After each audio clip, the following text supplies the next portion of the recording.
Russia's media looks very different from most news coverage around the world. CNN contributor Jill Doherty has the details for us from Moscow.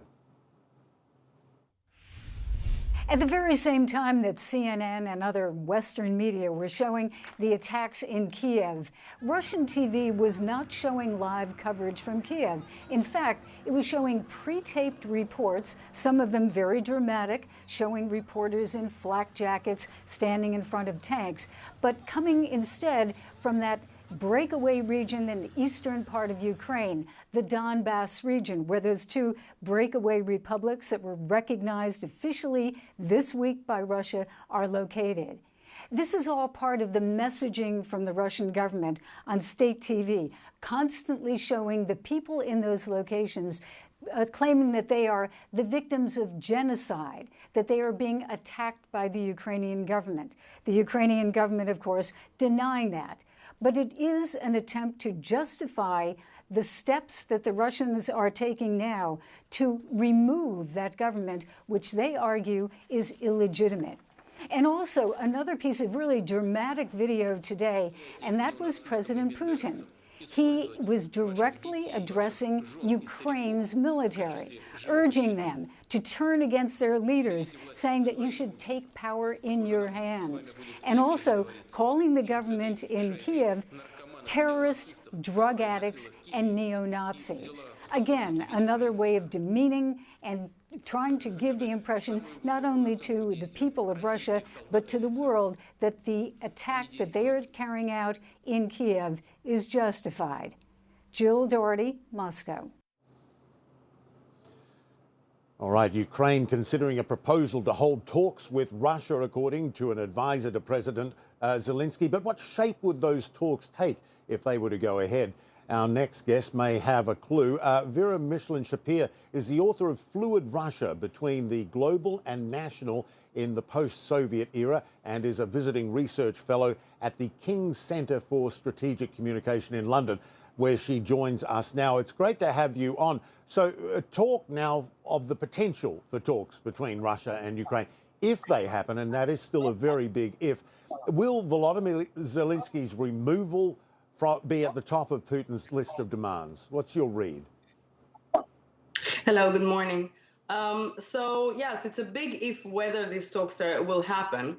And I think that the talks, how they will happen and what will be their outcome is very much determined by what is actually happening militarily on the ground. We're seeing that the Russians moved in and they may have thought that this would be easier than it actually sort of panned out for them. They used limited force. They can use more force to to establish themselves militarily, but everything they did in the beginning did not seem to break the Ukrainians. And that brings us to the kind of point where the negotiations can happen. Because for the Ukrainians, if they're stronger on the ground, they understand that the Russians can bring more and more force in. And actually, when we're looking at Syria, the Russians don't have to blitz it. They can go neighborhood by neighborhood and wear down Kiev and wear down Kharkiv. They have the force for that. But if the Ukrainians can put enough resistance for the Russians to understand that this will be difficult, then they can come to these negotiations from a much better position. And hence, the military assistance to Ukraine is so crucial at this point. I wanted to tap into your expertise to ask you this. Do you think post-Soviet states, which have moved in recent years towards the West, would be justified in fearing fallout from all of this, fear being on Putin's radar next, if not short term, longer term? Definitely. This is definitely a direction that we're already seeing. We're seeing this movement in Moldova. We're seeing movements, kind of unhappy movements in Kazakhstan, in Armenia. All of this is already appearing now. And especially it is appearing because, unfortunately, we hear very senior strategic thinkers from Russia saying that this is actually the end of the post-Soviet era, that sort of Russia will reestablish the former Soviet space under its control. So this is obviously very concerning. And if we're talking about a sort of creating unity, I think that down this line, and we're still it's the beginning of the fighting in Ukraine. We still don't know what will happen moving forward, but we see that it will be difficult for the Russians.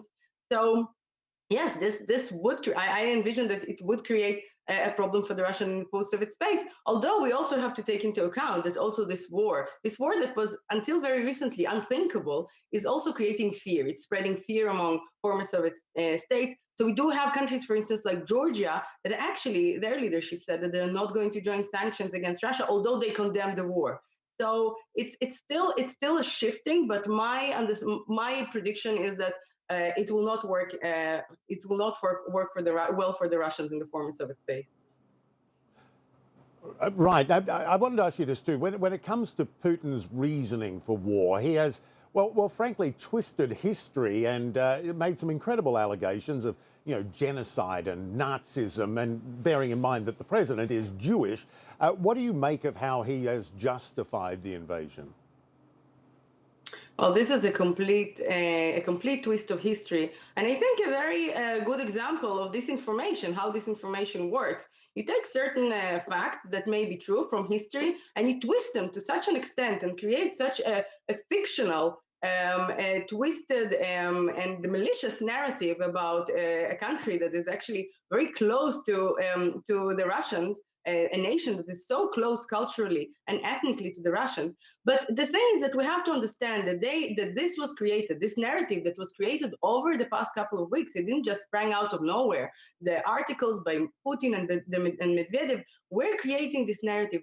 And what this narrative is there to do is sort of to dissuade Russians, or kind of to veil the truth from the Russians, the kind of the truth that is clear as the light of day, that Putin is taking them to war with a friendly, neighborly, and brotherly nation to them. And just briefly before we go, how would you interpret Putin's view of Russia's national identity in the context of this conflict? So I think that Putin is actually fighting very strong undercurrents in his own society. I mean, the Russian society, if you look at how young Russians think and speak, they're moving in the direction of convergence with global values. And he is a man of a different generation. He built his whole regime on resisting these trends. He twisted again with a very strong sort of campaign of 20 years of disinformation about what happened in the 1990s. He twisted it. So Russians think that he actually can bring them some kind of stability and security. But I mean, he's fighting, in my opinion, this is a lost cause, because what he's doing is that he's saying that he's bringing back some sort of stability and security for Russian identity, for Russians to feel great again. But really what he's doing is that he's taking them to this war, trying to sort of to hide it with all this disinformation. But at the end of the day, these currents are stronger than him. Right. A fascinating insight.